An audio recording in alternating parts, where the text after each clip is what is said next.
Bienvenue à tous, ici l'humble testeur et aujourd'hui, 18 janvier 2016, est la date à laquelle se déroule une offre spéciale chez Humble Bundle, à savoir Make Your Own Double Fine Bundle. C'est-à-dire qu'en gros, je crois à peu près 7 ou 8 titres Double Fine sont proposés à des prix complètement cassés et avec une offre promotionnelle lorsqu'on les achète par paquet, donc de 3, 4 ou 5 jeux Double Fine. A savoir du coup que Double Fine est un studio de développement indépendant qui date de 2000, fondé par Tim Schafer. Et ici le jeu qui est question s'appelle Massive Chalice. C'est un jeu de tactique avec des mécaniques roguelike qui a été crowdfundé sur Kickstarter en 2014 et qui est sorti en 2015. Donc sans plus tarder, je vais vous montrer un peu cette pépite sur laquelle il faut se jeter. En tout cas pour ceux que ça intéresse, clairement, ce jeu s'adresse clairement aux fans de Tactical et notamment du jeu XCOM. Donc bienvenue pour votre première partie. Nous vous recommandons d'activer Didacticiel et de jouer à la difficulté la plus facile pour apprendre les visées. Voilà. Donc déjà, nom des héroïques, donc les cycles thématiques. Donc en gros on peut un peu moins choisir son ambiance en jeu. Je préfère rigolo parce que je pense que c'est dommage de cracher sur le contenu, on va dire l'écriture comique des jeux de Double Fine. Difficulté normale, de toute façon il n'y a pas plus facile que ça. Départ équilibré, alors ça vous verrez qu'est-ce que ça représente par la suite, je vais vous le lire. Avec départ équilibré d'activer, votre groupe de départ sera équilibré avec 3 classes de base plutôt que d'être intégralement aléatoire. Donc c'est une manière un peu d'influencer l'aléatoire pour que ça vous aide au début. Mode de fer, donc ça c'est il y a exactement pareil sur XCOM. En mode de fer, vous avez une sauvegarde unique qui est continuellement écrasée suite à chaque action que vous entreprenez. Et vos choix sont définitifs. Et le didacticiel, donc pour commencer. Je vais mettre ça pour vous montrer les départs.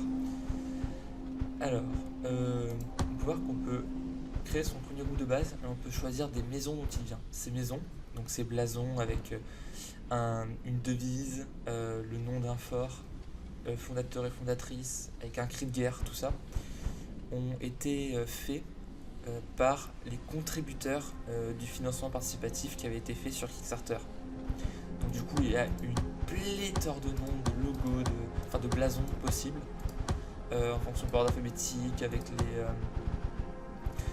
les différentes devises ou cris de guerre comme on souhaite. Donc je vais prendre une aléatoire, Irgan, du fort Pilam, Peter et Petra, Notorious, voilà. Pas 4 ans mais quelques-unes. Cri de guerre avec le c'est très bizarre. Ah, les pieds forts. La Zabernati, donc devise, nous sommes les guerriers de la cuisine. Nous sommes les guerriers cuistots. On va prendre ça. Voilà, et on peut choisir ça pour chacun, ou alors laisser ça aléatoire.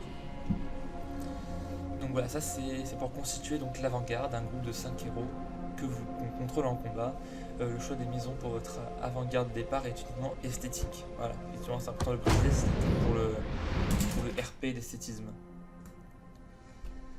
It's taking too long. Patience. Patience? I don't see what patience has to do with this. It should have happened by now. Life keeps to its own timetable, not ours. Oh, it doesn't stop us from trying. Good morning! Your ruler has risen. Rejoice, and let bellow the horns of birth. Immortal protector of the nation, progeny of the great bloodlines, master of strategies, eternal conductor, and forger of matrimony. We're here to advise you on how to handle ruling and commanding... every time. The horns of battle. Fine, we'll have to do this later. The Cadence is attacking. Heroes, jump in! The ruler will be with you shortly! And off they go. We'll explain later. We just need you to take command, because our citizens, understandably, find it hard to trust a giant talking chalice. We are not just a giant talking chalice. But the nation will listen to you, because you're of their blood. Forged from the bloodlines of the great houses. Oh, and one last thing. Unfortunately, the bloodline ritual that was used to create you also bound you to us. So you can never leave the throne. But do not despair. You can still command your heroes. Look inward, and you will find that your mind can follow them anywhere. You see your heroes yet? Yeah? Great. Now, take command and search the area. The cadence is out there somewhere. Donc la cadence, c'est un petit peu... c'est le mal, en gros, qui se répand dans le monde et qu'on va chercher à vaincre. Donc le calice ancestral qu'on avait vu au début est habité par 2 esprits. Ce calice contient une eau bénite à travers laquelle nous, en tant que général, en tant que souverain, nous permettra de voir et d'observer nos héros qui sont là, qui sont donc l'avant-garde, composée de 5 individus liés au calice par je ne sais quel ressort scénaristique, mais ils le sont, ce qui font qu'ils sont uniques et qu'ils ont la faculté de se battre contre la cadence. Ils ont chacun des compétences différentes, une sorte d'une carrière différente. Alors, on va pouvoir déplacer la caméra avec le ZQSD. On peut aussi rotationner la caméra, comme on dit, et zoomer.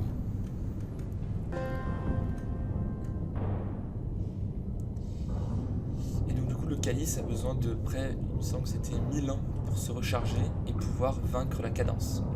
Si la cadence prend trop de terrain et atteint le calice, alors on aura perdu, tout simplement. On va recentrer la caméra. Donc voilà, là c'est pour voir les stats, donc voir que chaque héros a beaucoup de statistiques, on peut voir son équipement, comment ça s'est visité, tout ça, on peut voir ses compétences, donc ça qui sont liées à sa classe. Donc lui c'est un alchimiste, donc il peut jeter des fioles, enfin il peut jeter une petite fiole comme ça en plus, sans avoir de points de sang, ça consomme de points d'action, donc en gros une deuxième quoi. Mais après, au fur et à mesure qu'on monte de niveau, on peut choisir, il y a un routing, on peut choisir des compétences à monter plutôt qu'une autre jusqu'au dernier. Et détail, donc on peut voir du coup qu'il y a des traits qui sont physiques, c'est-à-dire qu'en gros, vu que ce jeu se déroule sur des centenaires, les traits vont faire partie vont se transmettre de génération en génération.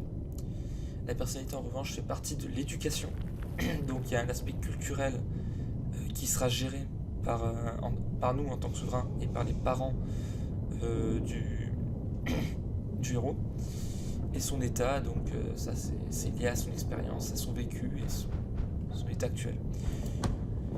Et du coup on peut aussi son arbre généalogique qu'on connaît jusque là, et les stats. Donc voilà, c'est des petits, enfin c'est assez compliqué hein, tout ça, mais voilà, si vous voulez vous y mettre, faites-le. Moi je sais pas laisser faire, en tout cas pas à ce niveau de difficulté. Donc voilà, il suffit de mettre la souris, hop, confirmer. Donc on peut faire un deuxième déplacement ou alors utiliser l'autre action pour faire véritablement une action. Alors là, du coup, le tutoriel nous impose de nous déplacer, donc on le fait par espace aussi pour valider le déplacement.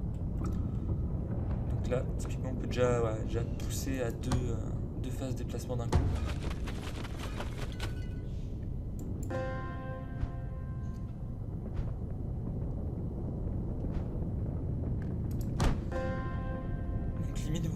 Un héros dans les limites coloriées utilisera un seul point d'action qui permettra au héros d'effectuer une action supplémentaire, donc typiquement faire une attaque. Déplacer le héros hors des limites coloriées utilisera les 2 points d'action et terminera son tour. Donc en fait on a 2 points d'action, se déplacer de sa mobilité standard demande un point d'action, de se déplacer 2 fois sa mobilité demande 2 points d'action, et attaquer, faire une attaque demande un point d'action seulement. Cependant, on ne peut pas faire 2 attaques sauf compétence spéciale. Je peux aussi dire que les classes ou enfin, le design est particulier et que c'est parti vraiment de l'univers. Genre les arbalétriers, les bastonneurs qui se battent au bélier, enfin, c'est particulier.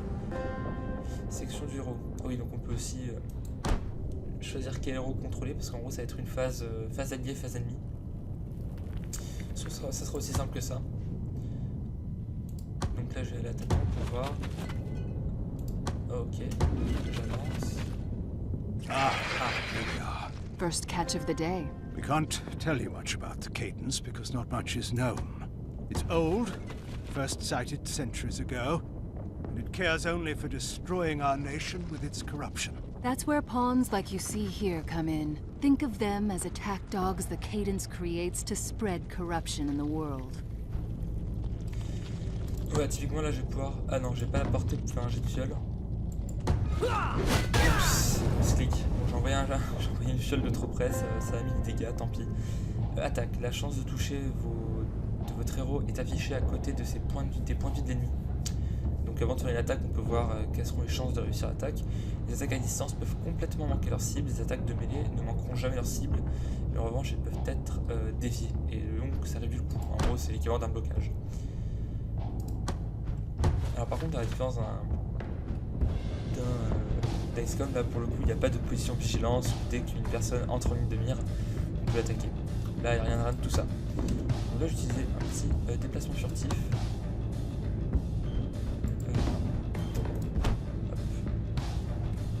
Voilà, il passe planqué là. Et il est invisible. Ça c'est une compétence d'arbalétrier typique du jeu. Bon là je vais prendre des risques que je m'en fous, enfin, c'est le tutoriel et je suis en difficulté la plus facile.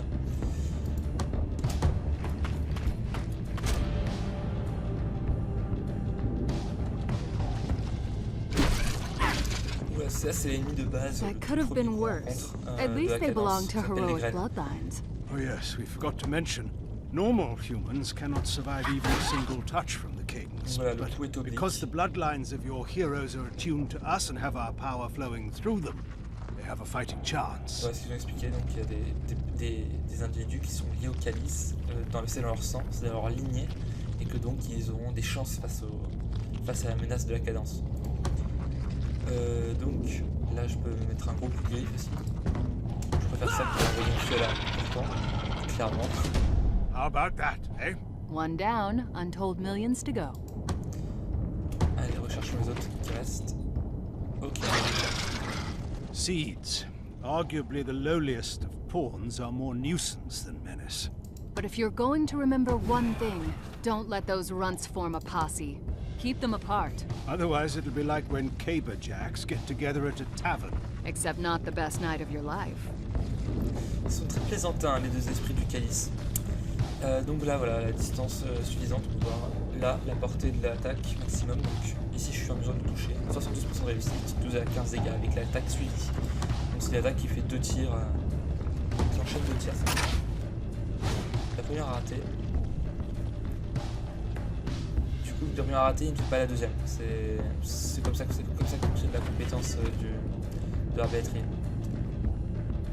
Et alors lui, est-ce qu'il y a peut-être moyen de lancer? Non, il n'y a pas assez de portée pour lancer, ça va bien. Faudrait que j'arrête de faire des clics droits pour annuler l'action. Ça ne marche pas comme ça. Voilà, un coup au corps à corps qui rate, ça s'appelle un coup oblique et ça fait juste 1 ou 2 dégâts, ça ne rien.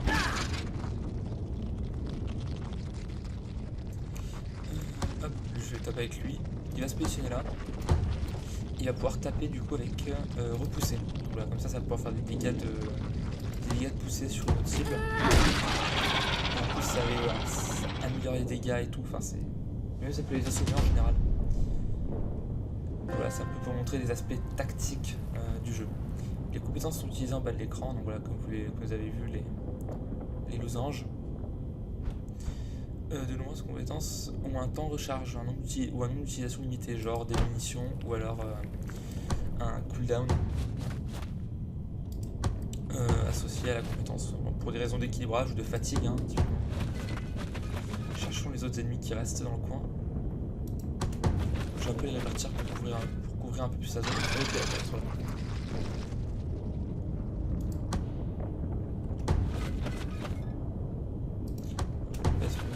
là.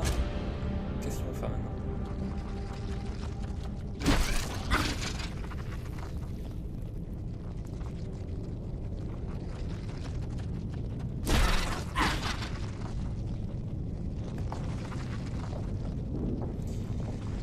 Bon, je vais un petit jet de fiole un peu risqué. Je vais tenter de toucher les deux là, comme ça. Et ça passe. En gros, si le lancer de fiole rate, souvent ça se décale d'une case ou d'une autre, et du coup ça peut avoir des conséquences dramatiques pour le canal alchimiste. Donc, distance. Oui, ça c'est les icônes d'attaque. Tandis que vous sélectionnez les emplacements potentiels ou déplacez votre héros, des icônes d'aide apparaîtront sur le drapeau de point de vie d'ennemi.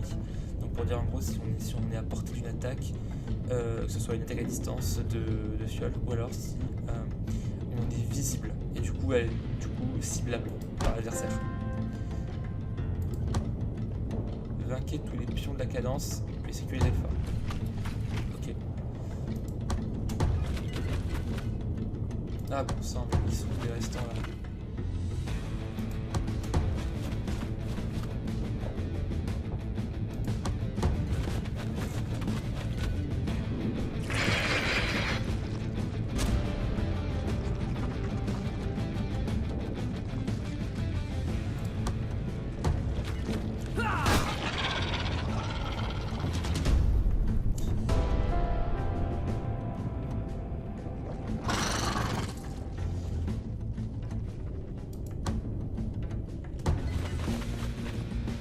Interposé pour qu'il ne se fasse pas attaquer celui qui est déjà fait.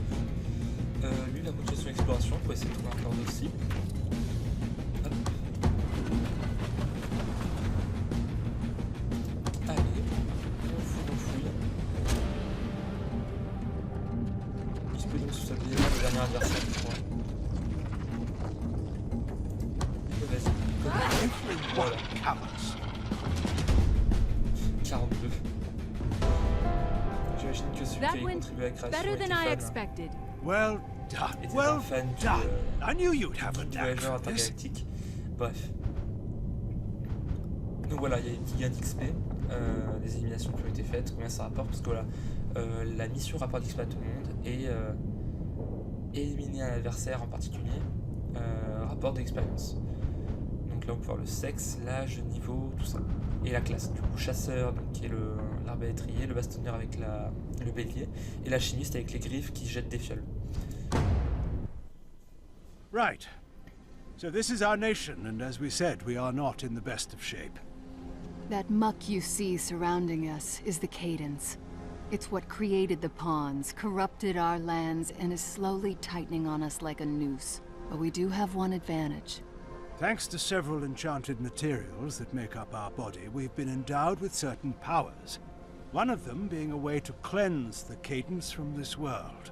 It's really quite a miraculous process, wherein we harness the properties of... The thing is, it takes a long time for us to charge up for this. A long time. All of the heroes you just commanded in battle will be long gone when we're finally ready. With all that time still ahead, we need you to protect us.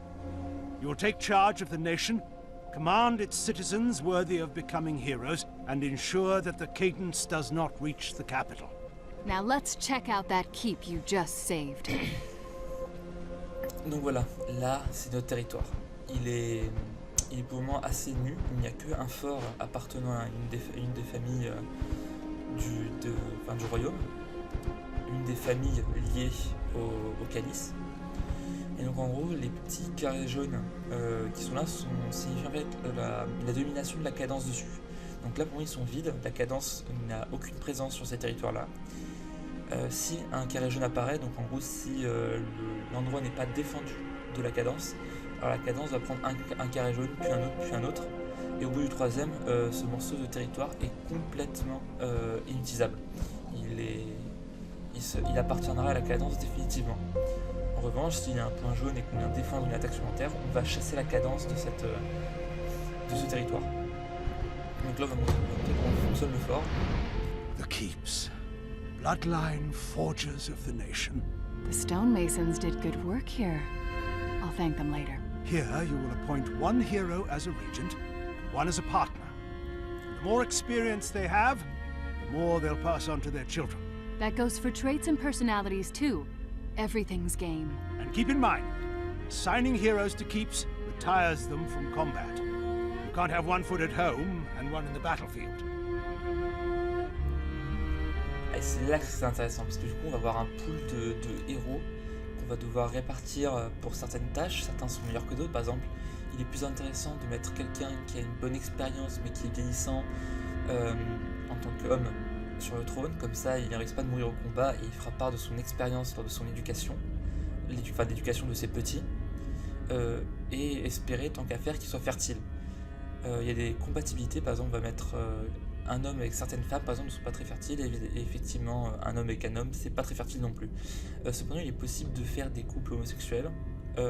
Ils ne pourront pas procréer entre eux évidemment, cependant ils pourront adopter et faire bénéficier à l'enfant adopté de leur éducation, mais pas de leur trait physique. Donc, typiquement voilà, je vais prendre Gnich, qui est un homme. Donc il a un trait physique chétif, il a tendance à avoir des fils et c'est un étudiant laborieux, donc c'est des traits plutôt négatifs qui vont réduire la statistique comme l'intelligence, très important pour les alchimistes. Chétifs qui vont réduire la force, c'est pas très important pour les alchimistes mais c'est pas cool non plus. Et jeunesse, donc qui augmente la dextérité et diminue l'intuition, ça c'est l'état, donc bon, ça se transmet pas. Et une personnalité par contre chasseur en mode, ça peut être intéressant, parce que du coup chasseur en mode donne des bonus lorsque un allié est à côté de soi en combat. Cependant c'est pas nécessaire, c'est un bon point mais ce sera pas le meilleur. Lui il est bené, donc une faible intuition, mais généreux, une force d'ours, bien qu'il soit rebelle. C'est-à-dire quand quelqu'un est rebelle, il se peut du coup qu'il apprenne à ses enfants d'être rebelles, et quelqu'un de rebelle va renier l'héritage de ses parents en termes d'éducation. Donc la personnalité de ses parents ne sera pas prise en compte lors de son développement. En revanche, les traits physiques seront évidemment inévitables. Généreux, force d'ours, lent, pessimisme, peut-être pas le meilleur. Alors je vais trier d'abord peut-être par fertilité. Donc une bastonneuse, généreux, force d'ours, lent, alchimiste, généreux, étudiant laborieux, pas terrible. Bené, généreux, force d'ours, généreux, vigoureux et rapide. Alors lui il est très très bon, très bonne stat, très bon patrimoine génétique. Donc on pense qu'il est judicieux de le désigner. Il a après 40 ans. Okay. Now that your regent is appointed, it's time to decide on a partner. Voilà. Although this isn't an arrangement out of love, who knows? Maybe it'll turn into that. We've seen it happen. Personality, traits, experience, they're all important here. But just because this is an arrangement of necessity doesn't mean you should reduce these heroes to a pile of numbers either. They deserve better than that. Voilà, donc c'est pour ça qu'il y a aussi un peu ce système de très élevé, donc chance d'enfance, ça situe plus les affinités entre deux personnes pour qu'ils fassent effectivement des enfants. Donc ici on va voir qu'est-ce qu'on peut mettre avec eux, sachant que là tout compte, la classe va changer quelque chose, les traits vont changer quelque chose, la personnalité pareil, évidemment l'âge, forcément il y a un moment où on est plus fertile à partir d'un certain âge, donc du coup à partir d'un peut-être si la personne est proche si la femme est proche de la ménopause, typiquement elle n'est pas sûre de faire des enfants d'ici les prochaines années, peut-être que ce sera déjà trop tard. Donc voilà, il y a plein de paramètres à prendre en compte qui sont intéressants. Et on peut voir du coup la classe d'apprenti, c'est-à-dire qu'en gros, comment ils vont élever leurs enfants. Donc en gros, c'est la classe qu'ils obtiendront. Donc si je mets un bastonneur avec un bastonneur, ça donnera un bastonneur normal. En revanche, il y a des mix de classes, genre bastonneur et alchimiste donnera un explomax, qui du coup sera une classe à part, avec ses compétences à part, etc. Et donc il y a toute une hybridation à faire vis-à-vis des individus. Donc un étudiant laborieux et généreux, pour un explomax c'est gênant. En revanche, des très bons points de personnalité, donc on peut espérer par exemple que les traits physiques soient plus inspirés du père pour donner de bons enfants, de bons guerriers quoi. Voilà, on va mettre les deux. Many happy returns. Let's give the newlyweds some privacy, eh? Voilà, donc on peut quitter la maison. It's a lot to take in, but you'll handle it, or your mind will become as cracked as our body. You'll be fine. Now then, please join us back at the capital so we can show you some of your other responsibilities. il enfin And d'autres welcome fonctionnalités. back. You are here, right? It's a little hard to tell if you're still in your mind's eye or whatever. This is where your heroes return to after battle. From here, you may equip them with any skills or weapons they may have earned, as well as perform research. Basically, we can devote some of our power to help the war effort and the nation. Whether it's building new keeps, starting a Sage Rights Guild, or a Standards Crucible. Fun stuff. Et alors là, plein de choses à voir.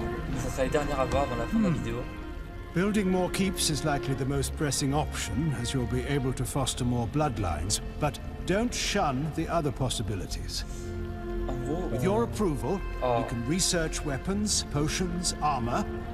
If the amount of time required dissuades you from researching something, consider the Sage Rights Guild. Any hero who joins the Sage Rights will hasten the time required for any pursuit. They will never see combat again. Keep in mind, most of our power is focused on charging up to cleanse the cadence, so we can only devote enough energy to research one thing at a time. That includes searching for new heroes. It takes a lot of effort to find people attuned with us, and it'll only get harder the more we do it. But choose whatever you want. Voilà, et donc là il y a plein de choses qu'on peut faire. Donc en gros on peut voir déjà qu'il y a une durée, donc c'est estimé comme rapide, en gros une durée à la construction ou à la recherche de certains projets. Par exemple construire un fort pour y installer une nouvelle lignée afin de générer de nouvelles recrues, enfin des enfants qui sont liés au calice pour les combats qui suivront. Sachant que les combats, enfin il peut y avoir des combats qui séparés de plusieurs siècles. Construire une guilde de fabrissage, donc les fabrisages c'est une élite de chercheurs, de philosophes qui vont contribuer à l'accélération des recherches. Et donc du coup on va mettre des fabrisages, on va essayer de prendre les plus intelligents, ceux qui sont les plus sages pour qu'ils fassent le meilleur résultat possible. Sachant que ces personnes n'iront pas à combat. Donc du coup en fonction des tirages génétiques qu'on aura et des individus qu'on réussira à avoir de notre royaume, on va essayer de trouver un peu de attribuer leurs tâches les plus optimales. Et donc un creuset, c'est une sorte d'académie où il y a un héros de la nation qui va faire le tour du monde pour faire partager son savoir. Donc du coup il est intéressant de mettre des gens expérimentés ou avec des traits de personnalité très intéressants. Ça va permettre du coup d'élever génération après génération l'expérience totale des avant-gardes. Parce que du coup si on met quelqu'un d'expérimenté au creuset, il va peut-être éduquer des enfants pour qu'ils deviennent très sages alors qu'ils auraient peut-être à peine 20 ans à ce moment-là. Et petit à petit on génère un progrès. Donc on peut aussi en faire des recherches dans les armures ou dans les équipements, sachant que certaines d'entre elles par la suite nécessiteront de la matière première, et cette matière première se retrouve en combat. Donc typiquement c'est comme XCOM, lorsqu'on bat des aliens on récupère leurs armes et par l'analyse de la technologie de ces armes on arrive à développer de nouvelles technologies.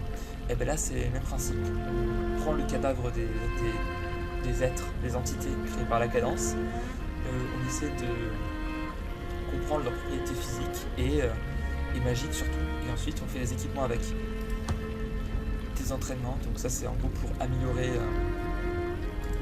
les statistiques de certaines classes. Ça c'est des objets, donc on va pouvoir équiper de petits gadgets en quelque sorte, soit donc des potions, des brassards de vitalité qui régènent les points de vie. Alors, la pierre éponge, typiquement ça c'est fait à partir de graines, le monstre que vous avez vu tout à l'heure, qui a la faculté de récupérer ses points de vie quand il tape. Et du coup à force de récupérer les cadavres de graines, qu'on peut voir écrit ici, graines à tuer, et du coup on peut faire une matière qui a cette propriété là aussi, du coup pouvoir récupérer de la vie lorsqu'on tape.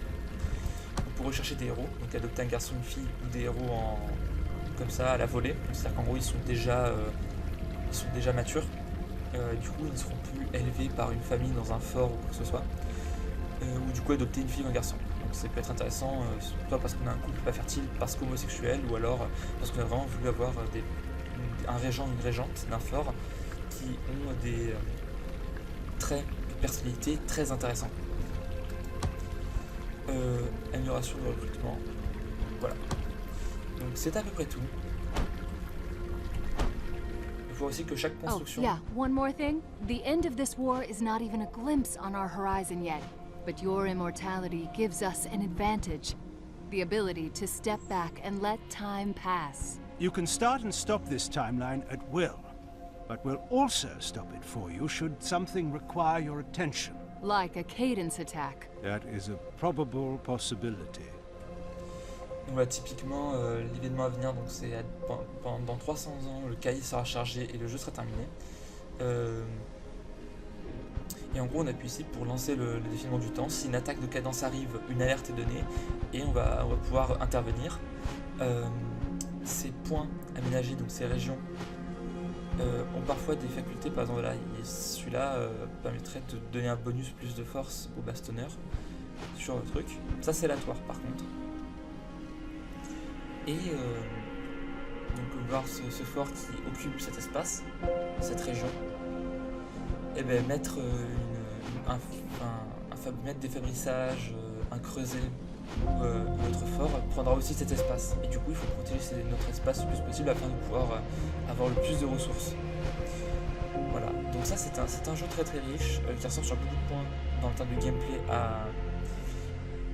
à XCOM. C'est un très bon jeu, clairement. Il a été bien noté, bien accueilli par la critique. Il coûte en temps normal 20 €. Ici, grâce à l'offre sur Humble Bundle pour les jeux Double Fine, il descend à 2 €, ce qui est vraiment une aubaine. Si vous aimez les jeux tactical, même si vous ne connaissez pas XCOM, vous voulez découvrir ce genre de jeu, sautez sur l'occasion, il est excellent. Voilà, c'était l'Humble Tester, j'espère que cette vidéo vous a plu.